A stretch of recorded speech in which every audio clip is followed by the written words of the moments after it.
I want to start by expressing our deepest condolences to all who loved Melissa and Mark Hortman. They were parents, neighbors, and friends. Their loss is felt deeply by the people who knew and loved them. This act of political violence is deeply felt across our state and across the country. We also want to again express our thoughts and support to State Senator John Hoffman, his wife Yvette, and their daughter. Our office will be here to support you and your family as we pursue justice and to help with whatever support you need. I want to thank the Bureau of Criminal Apprehension, the Hennepin County Sheriff's Office, the Brooklyn Park Police Department, and the hundreds of local, state, and federal law enforcement officers who worked tirelessly to apprehend Vance Boelter. People were understandably terrified over the last several days, and the state owes you a debt of gratitude for all of your swift work. I want to specifically thank the Brooklyn Park police officer whose proactive intervention in checking on the Hortmans likely stopped further bloodshed. I also want to thank the members of our office who worked all weekend with our law enforcement partners in this case. And I want to thank the medical team who provided emergency care to the Hoffmans. Although police have made an arrest, the investigation is ongoing, and so I'm limited in what I can share about it. On Saturday, our office filed charges against Mr. Boelter for second-degree murder and attempted murder, allowing us to obtain a nationwide arrest warrant which would allow law enforcement across the country to arrest him. These are the highest charges we can file by complaint, and it needed to be done quickly to get the warrant out. Mr. Boelter was taken into state custody, and our office intends to pursue first-degree murder charges against Mr. Boelter.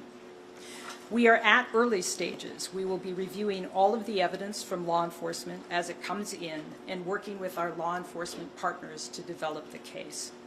I do want people to know that given the scale of this investigation, the review of evidence will take time. I want to assure our community and all those who are grieving that we will seek justice and accountability for the victims of all these heinous crimes. Our most senior and experienced prosecutors are handling this case. Because this case is now an active prosecution, that is all I will say about the case itself. It is a frightening time we are living in. Political violence is prevalent, and the way we talk to and about each other has raised the temperature to unfathomable levels. We cannot continue on this way. In times of tragedy, but also every day, as we navigate our daily lives, we need to find ways to support one another. As our community grieves, I encourage those out there seeking to create additional chaos to stop spreading misinformation and conspiracy theories.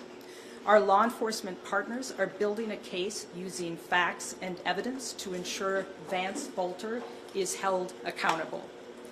Again, I want to thank everyone who helped bring this search to a resolution, and again to express our grief, condolences, and support to the Hortman and Hoffman families.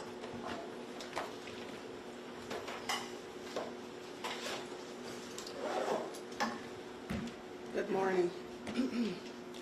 I'm Dewana Witt, Sheriff of Hennepin County. I want to begin by expressing my deepest condolences to all those impacted by the unspeakable tragedy, especially to the families. I stand here with immense gratitude to the law enforcement agencies who responded with speed, strength, and commitment to justice and public safety. Thank you to the Brooklyn Park Police Department and the Champlin Police Department.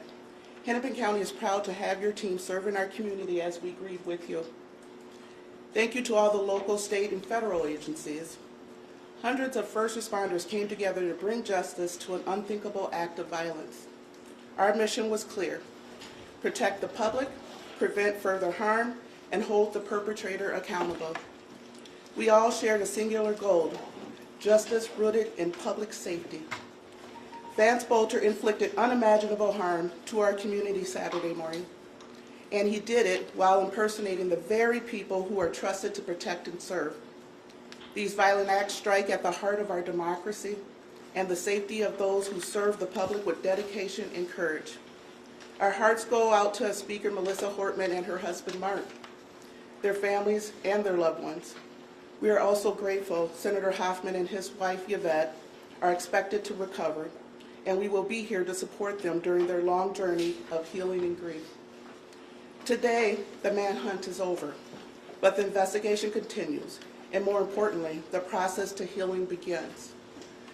We also need to mention that we know that this unspeakable act has left residual effects on many people in our communities, as we're still taking calls from people and organizations asking for additional resources. We grieve with those close to our victims, our families, and all community members. The last days have revealed the true strength of our unity both as a community and as law enforcement bound by a shared mission to protect and serve. We stand together today to uphold the principles of our democracy and with the continued commitment to safety and security of those we vow to protect and serve. Thank you.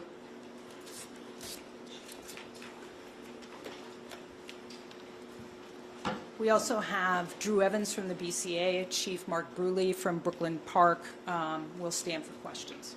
Superintendent Evans, just curious, we were with you last night. In hindsight, overnight, did the defendant give us any indication, any comments, anything you can share publicly about his mode of cooperation with authorities? Yeah. He made a decision to not take his own life in the moment, so I'm curious. Yeah, so the question was related to whether or not there's cooperation. The individual, we can't provide a lot because it's now under the prosecutorial process in terms of what cooperation was. What I will tell you is that since he's been in custody, that starts the process, as the county attorney mentioned and the sheriff mentioned, of the ongoing investigation. And so what that does is a number of steps that went with that, regardless of the level of cooperation of the individual. Now that we have him in custody, it opens up additional investigative avenues that we'll be all working together collectively with to gather the information and evidence in this case. Can you give us any additional details on how the final moments unfolded, how you tracked him, and you mentioned last night him crawling. Can you elaborate on that a little bit? So it was mentioned the final moments of when he's taken into custody. As we mentioned yesterday, we had an extremely large law enforcement presence with dozens of investigative agencies and law enforcement and SWAT teams in the area because we believed he was in that area.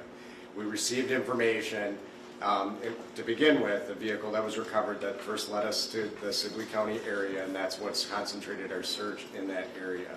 We then received additional information that provided confirmation closer to the time of the actual arrest that he was in fact in that area, which time the command post started moving all of the law enforcement assets into that area, and they were able to close in. And when we say he was crawling towards us, these were in response to the commands by the SWAT teams that were on scene as they were working in coordination with each other, along with our State Patrol air assets as they looked and were able to get over him and then came into custody. He was cooperative and cooperated with law enforcement and gave up peacefully at that time. Will his wife be charged? Is there Sorry, any indication she again, was as we said, the real work of the investigation now begins. They've been working collectively, and I want to thank Hennepin County Attorney's Office and Mike Grammer, who's with us today, who worked really with our team all weekend long, along with others across their office and the United States Attorney's Office, to be working together on that. What I will say when it comes to his wife and anybody else, if anybody else participated in these crimes, if anybody else worked to hide him and provide assistance in getting away, that will certainly be something that we are looking at with that, and we will provide that information to our prosecutors that will analyze and determine whether or not additional charges are appropriate. Mary? Can you tell us how long you negotiated with him until he surrendered?